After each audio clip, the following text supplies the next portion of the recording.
Hey guys, so this is where most of my recovery took place, okay? This is where my biggest exposures were. It was along this road that I'm going now. It's a very, very long road near the sea, out in Dublin. So it's a very, very, very long stretch of road, as you can see. It goes on for miles, and the same that way. So my house is down this direction. Behind me is towards like the city centre, and up towards a place called Hope.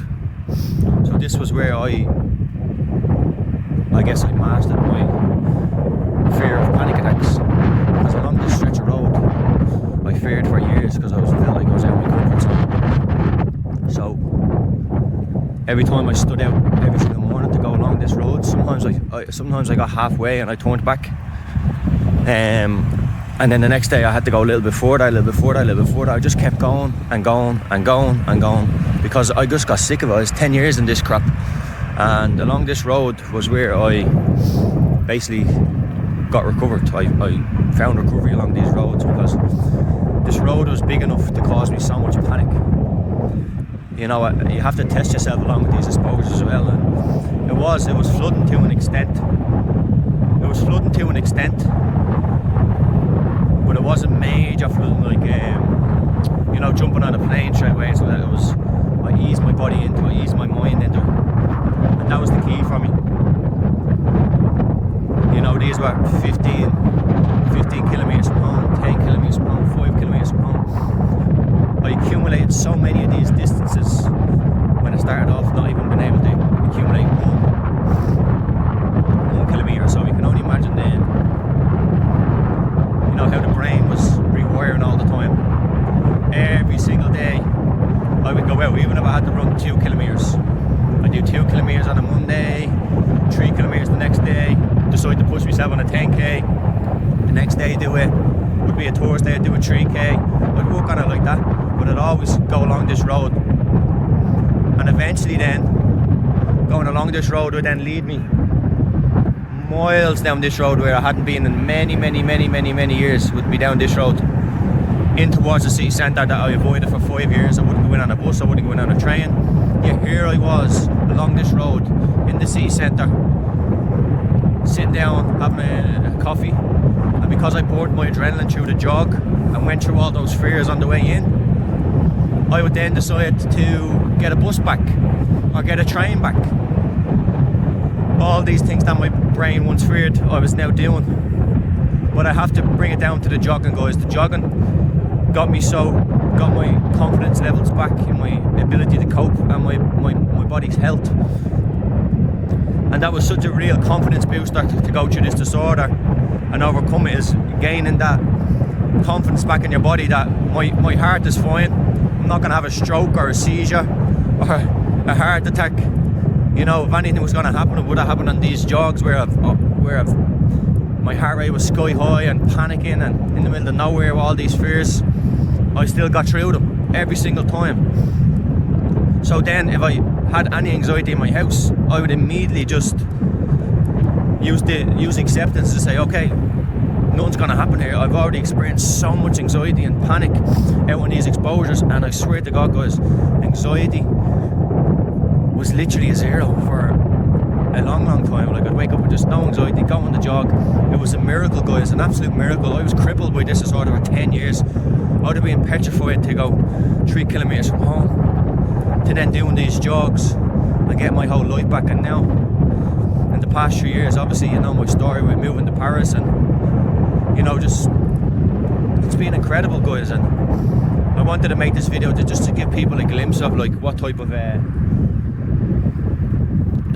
come back to Ireland. I wanted to make it like a vlog, but this video will do. But it's just to show like where my recovery really took place. Like, this is only 15 minutes from my home, but when you get down here, you can either go left towards you can either take a right and that's down that way, or go left towards Hope. So left, you eventually hit a dead end. If you go right, you could go miles, you know, and eventually then I'd start taking the right and going as far as I can, and then getting buses back and trains back, and my adrenaline would be depleted naturally from the running. So here I am on these trains on the way back and buses, and I have no anxiety at all. And that's when my confidence would come back. That's when this process took place of like, wow, I can't believe, like, this is it. I don't feel any anxiety. I'm on buses, I'm on trains, I'm on cars. Got my full-time job back. Start training hard in the gym. My whole life became from waking up early in the morning, having anxiety, doing nothing all day, having no job, thinking about anxiety for years upon years upon years, to then a routine of getting up early in the morning, getting my runners on, going on a long jog, getting a bus or a train back, and then obviously when I got my job, then I stopped doing that kind of early. I then go to work for many hours, then stop by the gym, then I'd be so exhausted I'd sleep. And you can see how that routine is totally different than the one when I was flooded with anxiety and panic disorder. So it's all about our habits and behaviours and what we're giving the attention to. I burned my adrenaline out so naturally that it just creates such a psychological switch over in my body and brain. I was terrified to go on them jogs, guys, absolutely terrified. I didn't think I could do it. I had all the fears in the world that I'm going to collapse on this jog, I'll have a heart attack. All the fears that you guys are fearing, and none of it ever happened. But you have to put it to the test, guys, because I got so sick of living like this. It took too much of my life, and I said I'm getting my life back. And look where it's been 3 years now, exactly, almost to the day. Coming up, I don't know actually. I actually don't know exactly if it's 3 years or coming up to 3.5, or I don't know. It doesn't matter. Anyway, guys, this is where my recovery took place. It was a long stretch of road.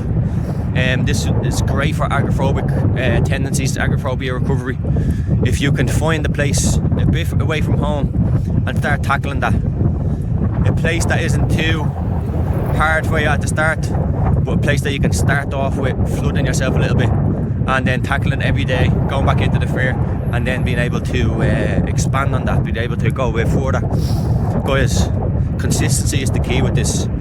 I used to think I'd do an exposure in a car for 30 minutes and then I'd go home and literally do nothing for like 6, 7, 8 days. You know, recovery doesn't work like that. Your brain has to see that you're doing it every single day.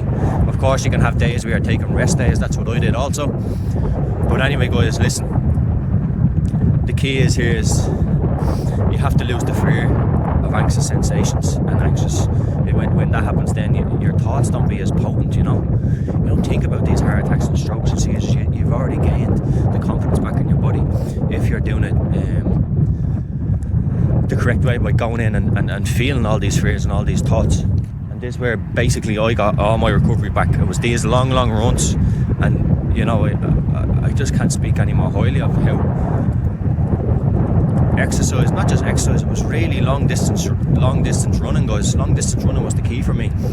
I started off being able to jog half a kilometre from home to being able to jog basically as far as I want, marathon distance away, you know, which is crazy. And I know how hard it is for people to just